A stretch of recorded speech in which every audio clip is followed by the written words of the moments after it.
Jérôme, merci. Bon, la bougie s'est éteinte et maintenant c'est Philippe Seux qui va venir nous rejoindre.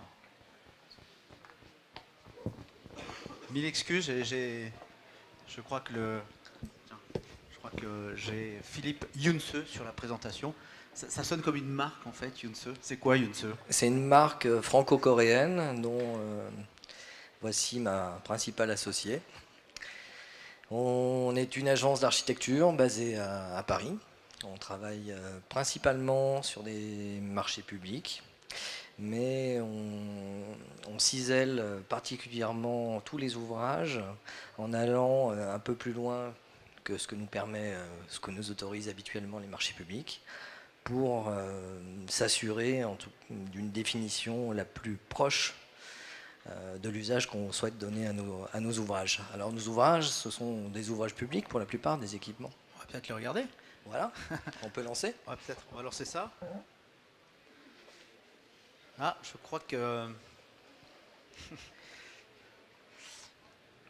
Je suis passé peut-être un peu trop tôt. C'est passé un petit peu trop tôt, mais écoute. Du coup, je vais avoir le double de temps. Ouais. Et c'est Charlotte qui va pouvoir se préparer un petit peu plus. Voilà.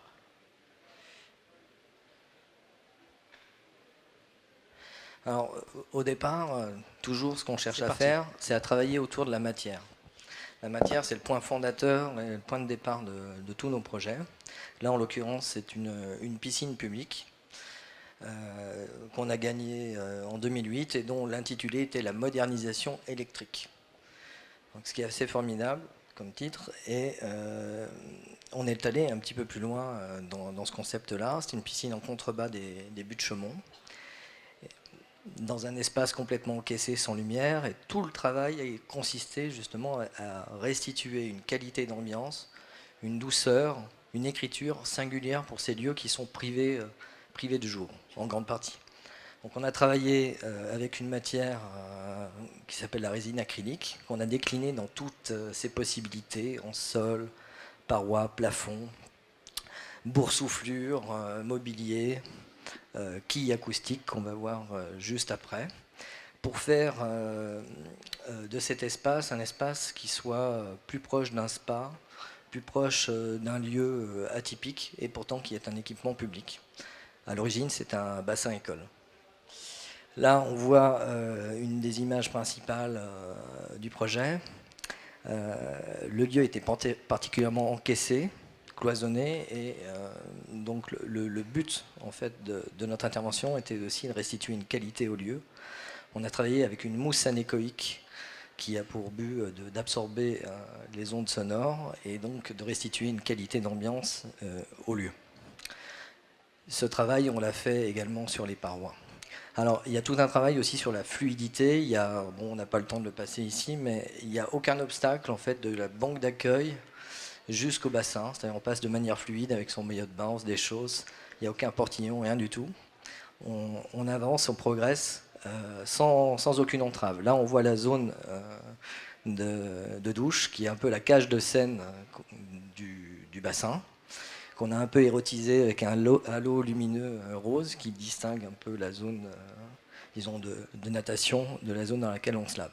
On a pensé à toutes les sensibilités parce qu'il y a une petite zone de paravent qui permet aux gens qui sont un peu plus pudiques de pouvoir se doucher sans être sous le regard des nageurs. Un projet exactement en négatif du premier, la sortie des catacombes. C'est un projet donc qui vient du sous-sol de 20 mètres sous terre, où on a refait une partie du parcours souterrain, et surtout le pavillon de sortie de ces catacombes. Le principe était le suivant, c'était de mettre à jour le visiteur, en fait, de le restituer au niveau de la rue, dans une ambiance un peu céleste, après ce parcours sinueux et fastidieux dans les sous-sols de Paris. Et donc au milieu de ces catacombes.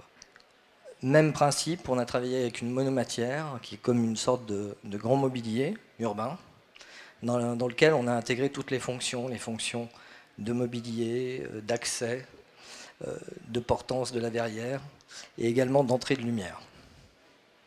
La matière est ciselée, boursouflée, enflée et elle permet donc par ses boursouflures, elle se raidit elle-même et elle permet de faire entrer la lumière, mais pas forcément la vue. Et notamment pour les personnels qui sont situés à l'étage, l'idée c'était évidemment de ne pas croiser le regard du visiteur qui, lui, a besoin de se remettre dans une certaine ambiance avant de regagner la rue. C'est un espace finalement qu'on a conçu comme une sorte d'entre-deux avant de rejoindre la ville, et en l'occurrence l'avenue René Coty.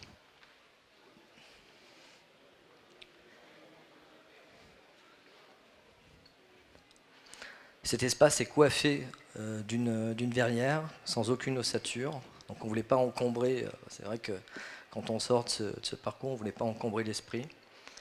Et c'est un verre avec un film coloré à l'intérieur qui diffuse une lumière apaisante et sereine après ce parcours.